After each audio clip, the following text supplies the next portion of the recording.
Hey, everybody. Welcome into another episode of the College Football Day-to-Day Show presented by Stats Perform. I'm your host, Mike Leon. Our College Football Bowl edition. So excited for all the bowl games that will be happening over the next couple of weeks. Evan and I are going to break it all down with stats and insights, courtesy of Stats Perform's amazing new tool called PressBox Live. You can head to statsperform.com today to check out this fantastic tool. We've got so much to get into: bowl matchups, the Heisman, the college football playoff. I turn to nobody better, the Danny Glover. I'm Danny Glover. He's Mel Gibson to my Danny Glover. Sorry for making you Mel Gibson in this scenario. Evan Boyd, data scientist and a contributor over at The Analyst. Evan, how are you doing, my friend? I feel like you've made worse comparisons for me, so I'll accept it. But I'm good. I'm tired of this World Cup news. I want college football bowl games. It's that time of the year. I don't care about soccer right now. It's all about this college football. I want to see these random bowl games go on in the middle of December. It's time for this. That's right. That's right. Spoken like an American. That's right. But I mean, I agree with really. you. Darn tootin'. Yeah. I'm with you, though. I want to see Maryland, NC State already. I want to put some games on. You're wearing a Wisconsin shirt for the people watching us on YouTube. I'm going to get your takes on the new head coach there. But first, I want to talk about a little bit an RIP to a former head coach, Mike Leach. If you don't know about the Mississippi State coach who had a heart attack this past week, depending upon when you're listening to this recording, he passed away from complications from the heart attack at the age of 61. Former Washington State coach, Mississippi State coach, Texas Tech coach, always known for some of the greatest sound bites any sports figure has ever given out to the media. And he did one segment. You can check out some of these clips online about. He did a weather report, and he filled in one day for a weather anchor down in Lubbock, Texas, when he was the coach at Texas Tech, and it was one of the funniest weather reports of all time. Your thoughts on the passing of Mike Leach, Evan? Yeah, it's such a terrible loss for the college football world. He was a tremendous person, both on and off the field. You mentioned, how hilarious he was, but overall was just a great person. Perhaps the best example of how good he was on the field was related to how he pioneered the air raid offense going into the early 2000s that we now see practiced in many teams and schools. And, we kind of have this mindset of, hey, you need to pass more. He helped, push that narrative into the college football and just, in general football world. But perhaps the best example of this was back in 2002 at the Tangerine Bowl when he led a Texas Tech team to demolish Clemson. It was like 55-15. It was like 34-2 at half. But his assistant coaches were Dana Holgorsen, Art Briles, and Sonny Dykes. He had Cliff Kingsbury as his quarterback. Wes Welker was on that team. He also had Sonny Cumbie on the bench, and Lincoln Riley was, I believe, a player assistant. I mean, it just might be the best collection of offensive minds on a single team. And, he has really inspired today's generation of coaches and leaders into what we see now in college football. And, really hat tip to him for how much he's put into this sport. And, as I mentioned, off the field, he was a tremendous person. You mentioned how funny he is, but, just saw a nice Twitter thread recently of a journalist who reached out to him a few years ago just to talk about the air raid offense. And not only did Mike reach out, but he reached out on his personal phone. He had a nice connection with him. They still talked. They sent memes to each other. It was just a nice, heartwarming story about how great this person is. And he's going to be tremendously missed. It's going to be strange not seeing him around during college football. Truly a loss for the world. Yeah, I totally agree with you. There's been a lot of journalists posting heartfelt messages. There was another reporter. I don't know if you were going to go this way, but there was a reporter that said she had just started out and she reached out to Mike Leach and she wanted to accompany him on a walk one day to the stadium, I believe it was. And then since then, over the next couple of years, they did those same walks as she was covering the team that he was coaching for at the time. I forget. I think it may have been when he was with Washington State. And they just maintained a friendship. Yeah. And again, a huge loss to the college football world. He will be missed. I want to real quick before we get into some of the bowl games that we like and then the college football playoff itself. Let's give you some space here to talk about Wisconsin hiring Luke Fickell over there from the University of Cincinnati. Your thoughts on the new head man up there in Madison?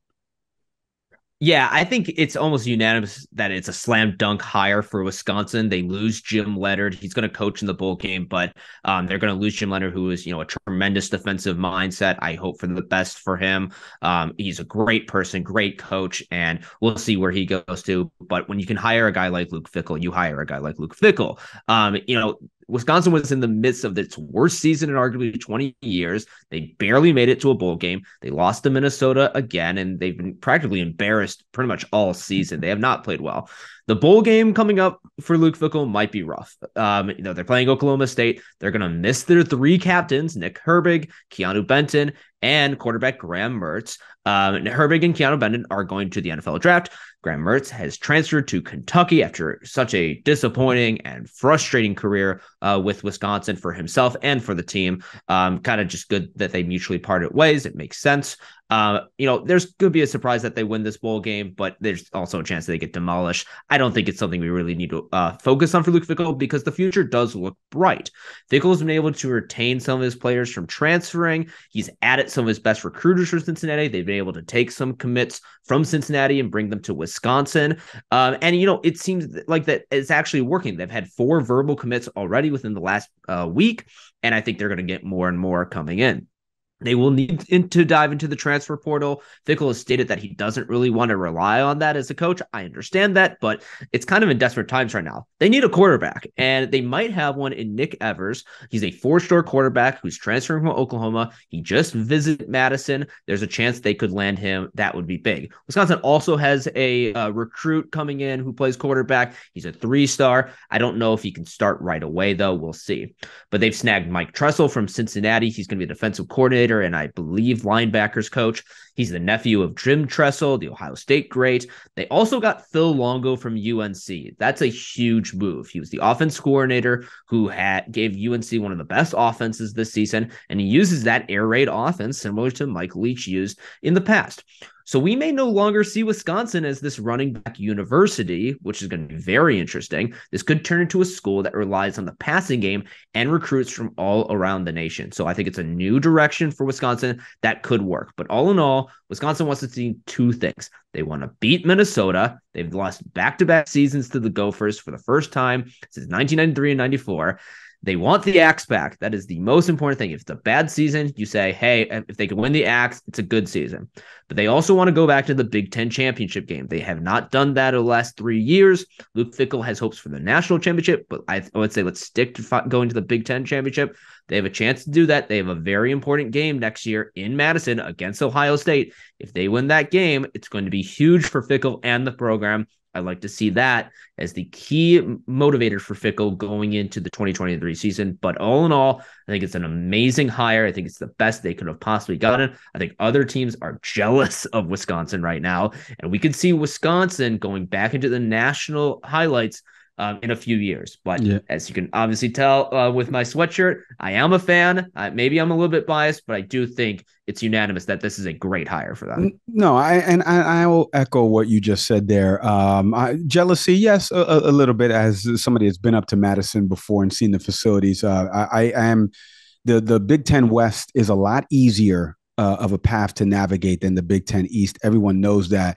And Wisconsin had kind of dominated it for a stretch there. And then, over the last couple of years with what PJ Fleck has done in Minnesota and Brom had just took Purdue out of the West, especially Brett Bielema. Brett Bielema had Illinois this year, just a couple of games that they kind of gave away there. And we know about the call against Michigan that they didn't get. So the West is very winnable for a lot of teams, and 8-4 won it this year. So not a arduous road to get to the Big Ten championship on the national stage, potentially as well. I mean, we've seen how so many first-round picks come out of Wisconsin, Melvin Gordon, right? And we know how I feel about Jonathan Taylor growing up in Jersey and should have went to Rutgers. But anyway, so amazing hire for Wisconsin there and the program. Real quick, I want to brag on how high I was on USC and Caleb Williams in terms of winning the Heisman Trophy. He had been my pick since day one. I just love everything about this kid and the determination and grit that he plays with, even though they were not able to overcome that one loss that they had to Utah early in the year on the road. They got, that game was close in the fourth quarter, and then Utah, a couple scores Mm-hmm. late, pushed that out. Utah will play in the Rose Bowl. We'll get to Utah in a little bit. But Caleb Williams beating out Max Duggan, CJ Stroud, and Stenson Benton. That was the top four there. Stenson Bennett, excuse me. Williams had 544 votes. Duggan finished second with 188 first place votes. Okay, so it was a lot of people on their ballot had obviously Caleb Williams winning the Heisman Trophy there. Give me some of your thoughts real quick on the Heisman Trophy and Williams' season overall. I'm not surprised he won, and congratulations for picking that. I guess, Mike. Congrats. Yes. Pat yourself on the shoulder. I'm a little bit surprised about how much he won because Duggan did have a tremendous season, and I will say he got a little bit lucky with Hendon Hooker getting injured. CJ Stroud, was my pick for the longest time, but you know what? He didn't win against Michigan at home. That really should and he didn't get to a Big Ten championship game as a result. That should really not disqualify him, but you know what I mean? Like it should set him down a few tiers in the Heisman ranking, despite his tremendous season. So I think it makes sense for Williams. I would have liked to see Hendon Hooker, with a full season, see how that worked. But also really happy they actually mentioned Stetson Bennett too, because maybe numbers wise, you don't see Bennett up there, but he had a phenomenal season. He's been near perfect in many games this season. And granted, he has some tremendous receivers and a great offensive line, but he had a really, really good season. I'm really happy for him getting a lot of votes there. Yeah, I agree. I mean, I think Georgia is such a complete team that he kind of gets overlooked with respect to that.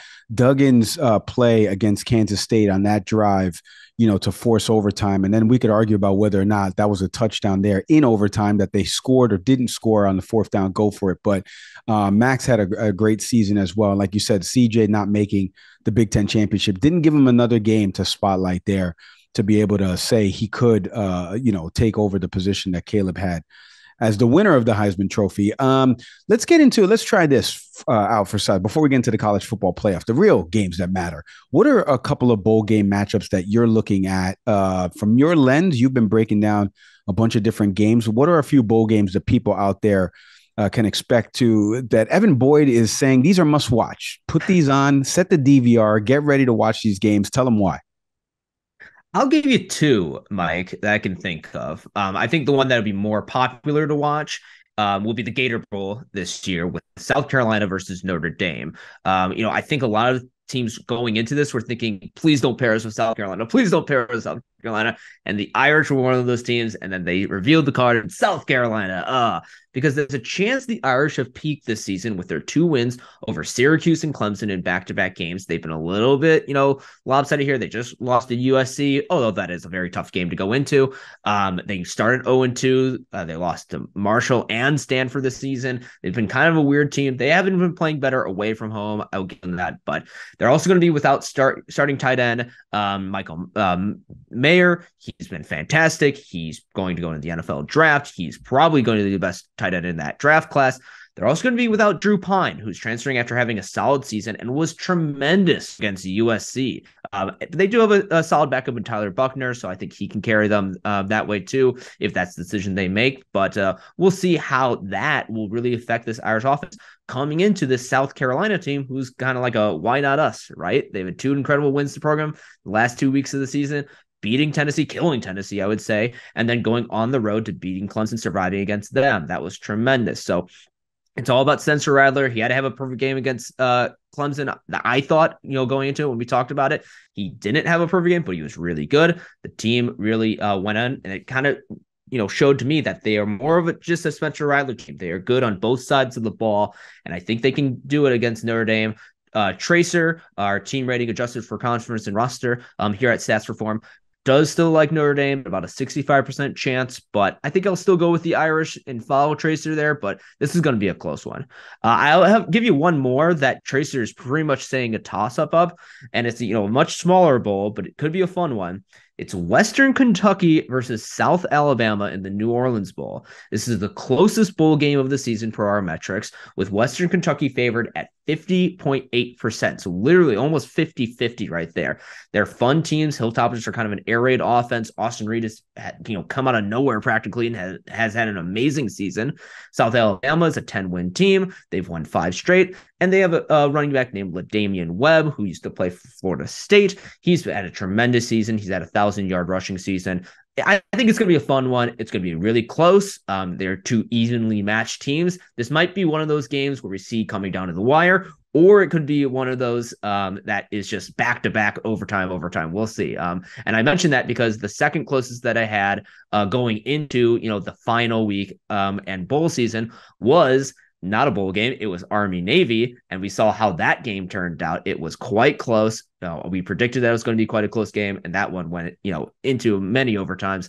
That was a fun one. So I think that one will be South Alabama, Western Kentucky. Let's watch out that one if you want to see some close, fun college football. Well, listen, let me give you a stat and insight here presented by PressBox Live. You head to statsperform.com today to check out this amazing new tool and how some of the teams and conferences out there are utilizing it to augment their game day coverage. Western Kentucky has scored 45 plus points in a bowl game 4 times since 2014. That's the most in the FBS over that span.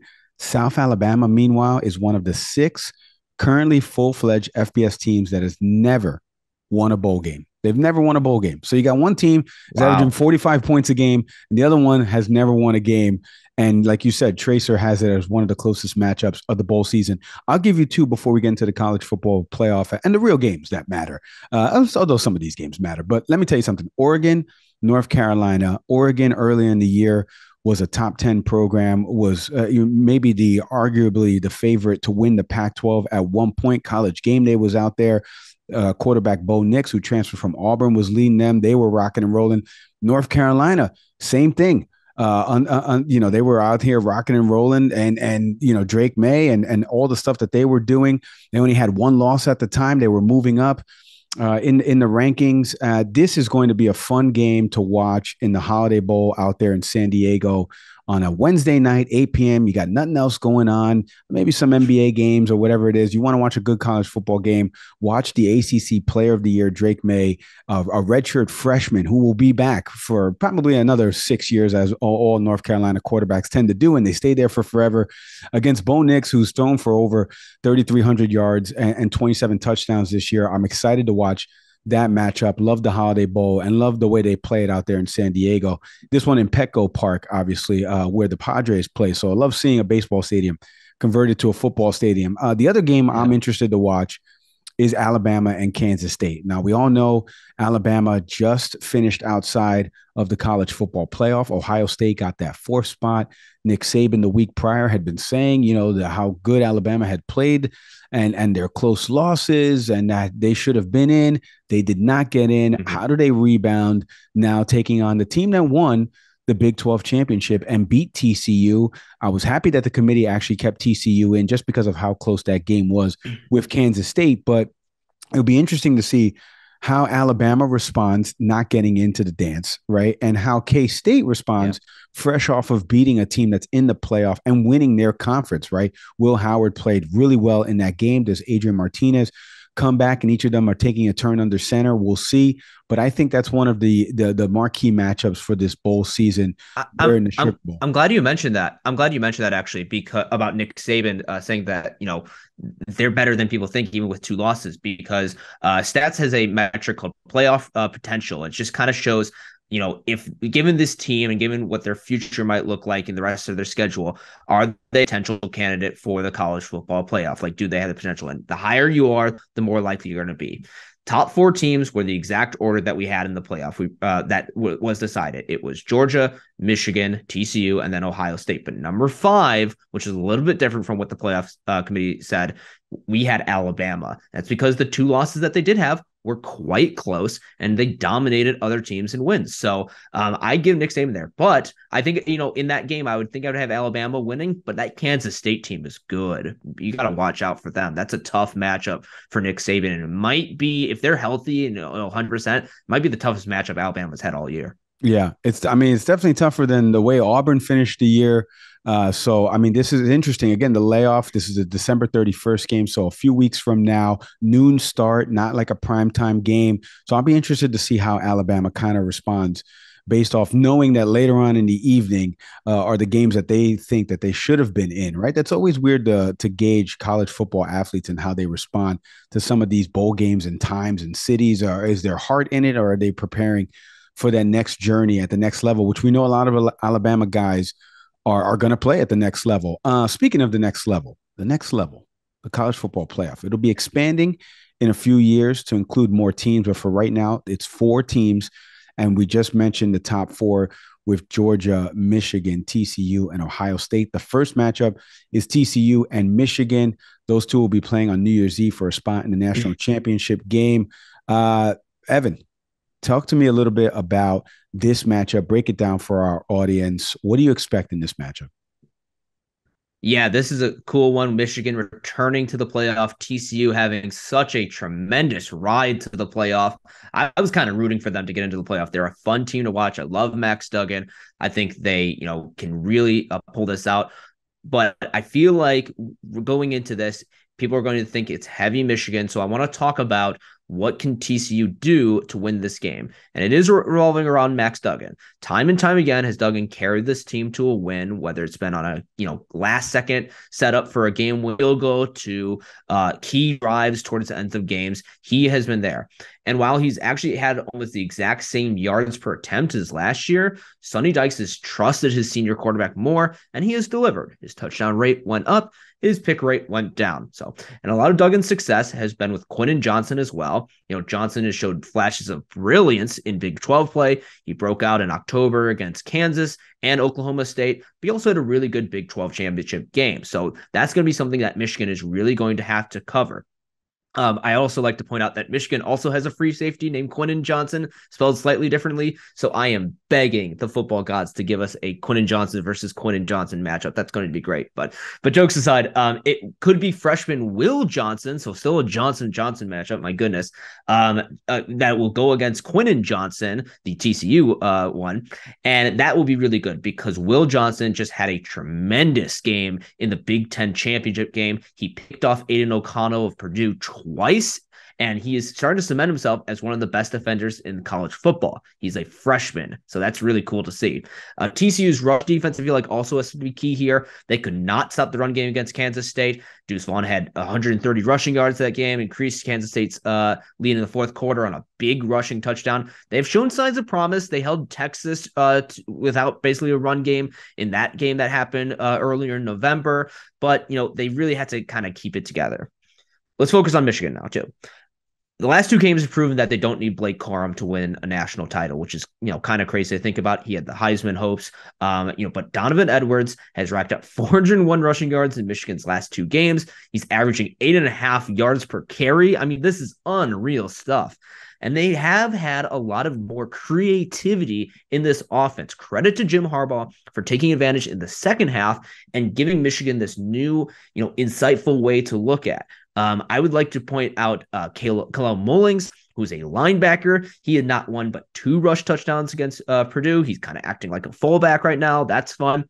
He also, if you recall, had a 3rd down jump pass against Ohio State that eventually led to a TD on that drive. Might have been my favorite play call from any team this season, despite the pass being short, not really great, but it was just such a brilliant move, and it caught Ohio State completely off guard. I thought it was amazing and really turned the tide in that game. So, like I said briefly before, the second half has been all Michigan 2. They outscored Purdue by 20 points in the second half, outscored Ohio State by 25 points. Those were close games at halftime. Credit to Jim Harbaugh for making second half decisions and making sure that he can get his team to this point right now. I think the same is going to happen in this TCU game. I think we're going to find that's going to be close, but they're going to make adjustments against Duggan and Quentin Johnson, that matchup, perhaps double teaming him and leaving the rest of the zone. And they're going to, just run right through TCU and win in the second half. So Tracer has this game at about a 65% chance for Michigan. I'm going to go with the Wolverines here and get them into a national title game. Incredibly interesting because I think I'm with you as well in terms of seeing Michigan this year, especially the second half adjustments that you mentioned. I watched it against my alma mater, Rutgers. They were trailing in that game, and in the second half blew their doors off. TCU has let teams in games. We saw it with Texas Tech when they were at home. We saw the road game at Baylor. Their defense hasn't gotten pivotal stops at pivotal moments. Whereas Michigan has, but we can also talk about the Big 12, high scoring offenses in the Big 12, whereas the Big 10, a lot more running offenses and things like that. Maybe Purdue, not the same elk as a Kansas State. We're going to find out in this matchup. But I do like the Wolverines just based off the experience of last year. And Donovan Edwards, like you mentioned, has been on a tear.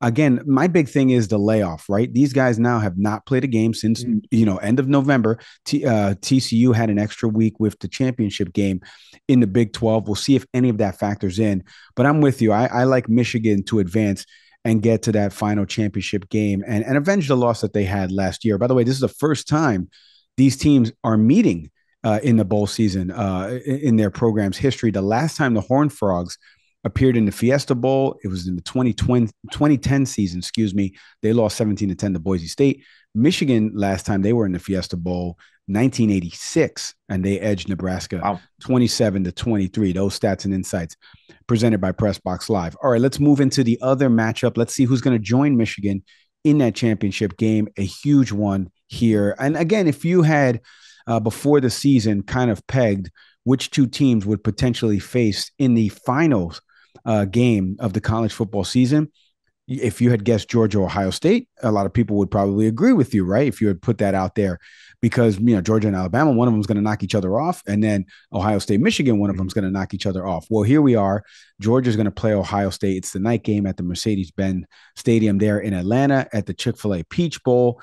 A funny stat that I saw the other day: Georgia's actually only 4-2 in games that have been played, in the Peach Bowl, aka Chick-fil-A Bowl, in the state of Georgia. So 4-2, and not the greatest record, but not terrible as well. CJ Stroud, like you mentioned, towards the end of, in the press conference after the Michigan game, he mentioned a lot of things there about not being able to win a Big Ten championship, not being able to beat Michigan, as things that, hey, the media is going to criticize me on that and the fans can criticize me on that. I think he's got a chip on his shoulder heading into this game.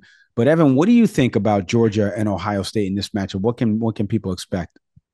You're taking the words right out of my mouth. I thought exactly the same, that I thought it was going to be Ohio State Georgia championship game. I thought Ohio State was going to be the best team in the Big Ten. I was wrong about that, but I did say that Georgia was going to be the best team in the SEC. That seems pretty clear.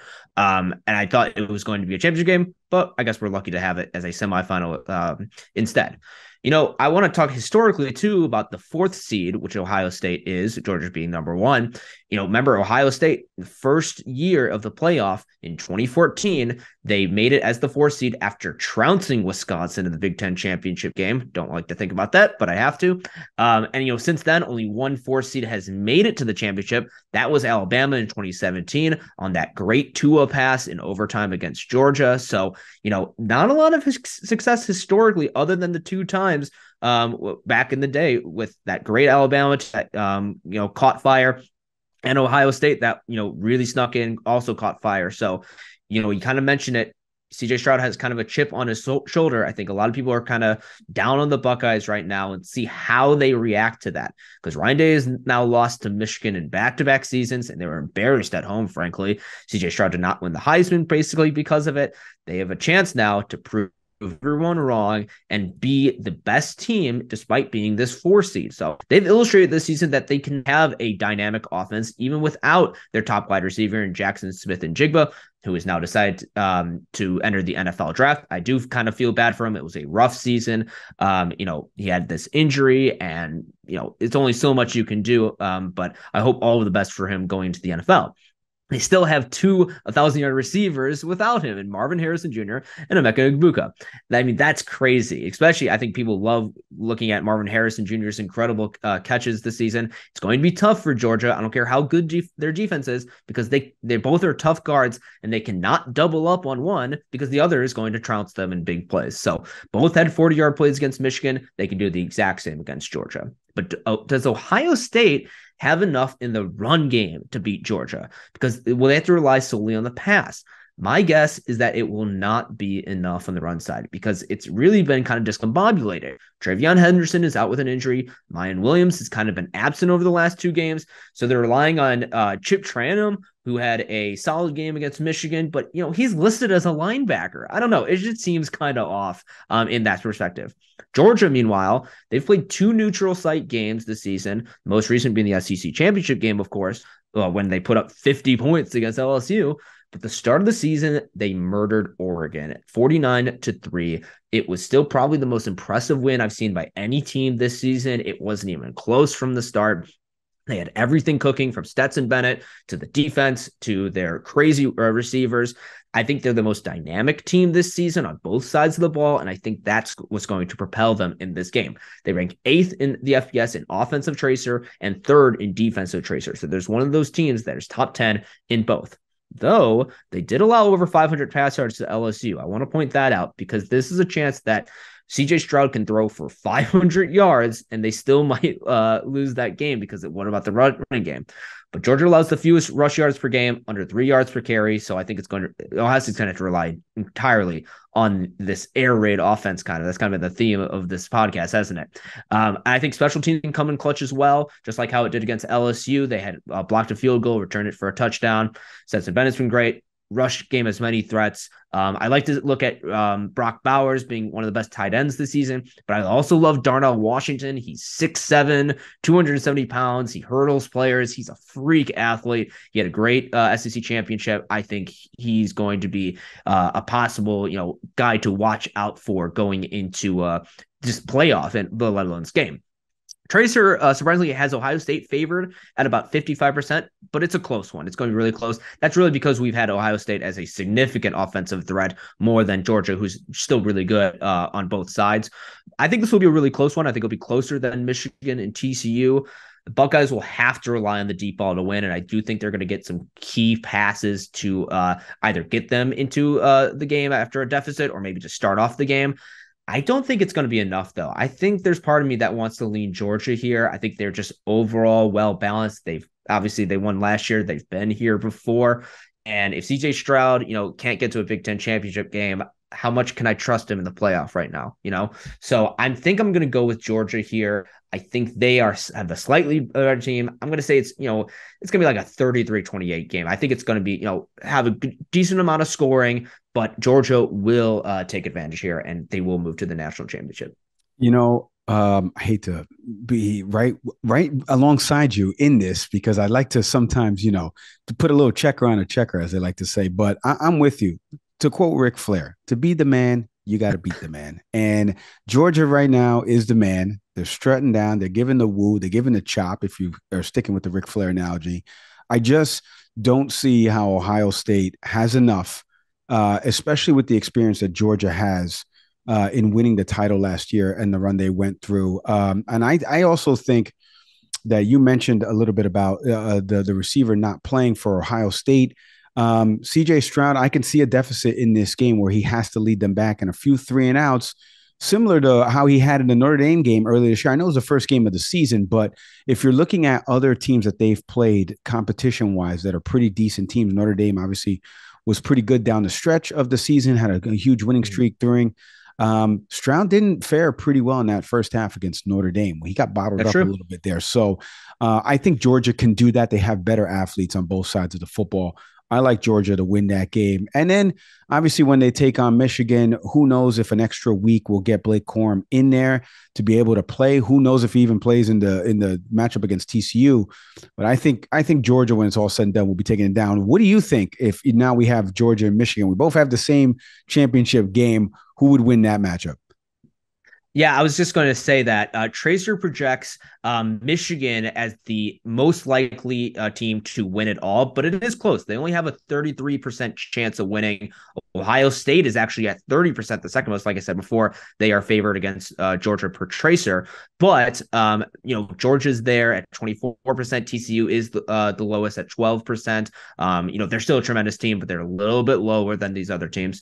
So I will go Michigan in this and give a shout out to JJ McCarthy and in beating Georgia. I'd just like to point that out because JJ McCarthy, I don't know if I've mentioned this before, but McCarthy is from LaGrange Park, Illinois, where I grew up. So shout out to LGP, and how he represents our nice little town in western, west side of Chicago. Oh, okay, Yeah, interesting. So just now just shout out, just shout out there. Yeah, now we know so why you're just going wanted to with throw it them. there. All right, all right. It wasn't just to Yeah, spite me. yeah. Okay, it was because of the No, it connection. wasn't just to spite you. Yeah, I yeah. like He it. played at Naz Academy. He played at Naz Academy. I've been following him for a while, and despite never throwing a football in my life, I was right across the street in my post college days when he was in high school playing 2-on-2 football with my friends. So I think he's had a better career, perhaps. But I would we were just right there. If Well, only he saw us across the street on Edgewood. I, So I I was gonna think say debatable on the career. on Richmond. Yeah. Who's had the better career? It's still debatable. We're still debatable. But either way, I want everybody to enjoy the college football bowl season and hold us to these predictions here. Michigan, Georgia. Evan's taking Michigan. The computers are saying Michigan. I'm going Georgia in that championship game. We'll see how all of that shakes out. Enjoy your bowl season, your holiday season. Please stay safe out there, everybody. Shout out to everybody that's been watching and listening. If you want to learn more about the stats and insights that we mentioned on this program, you can head to statsperform.com today to check out that amazing tool called PressBox Live and see how teams, conferences, broadcasters, and more are using this tool to help augment their game day coverage on Saturdays. My thank yous, as always, to Evan Boyd for this fantastic season of college football breakdown. It's been fun, Evan. We'll probably do something in the spring when it comes to college basketball, so we'll be back over on The Analyst. You can check out all the amazing work over at theanalyst.com across all the sports that we cover here at Stats Perform. For Evan Boyd, I'm Mike Leon. Thank you, everybody, for watching, listening, and we'll see you next time.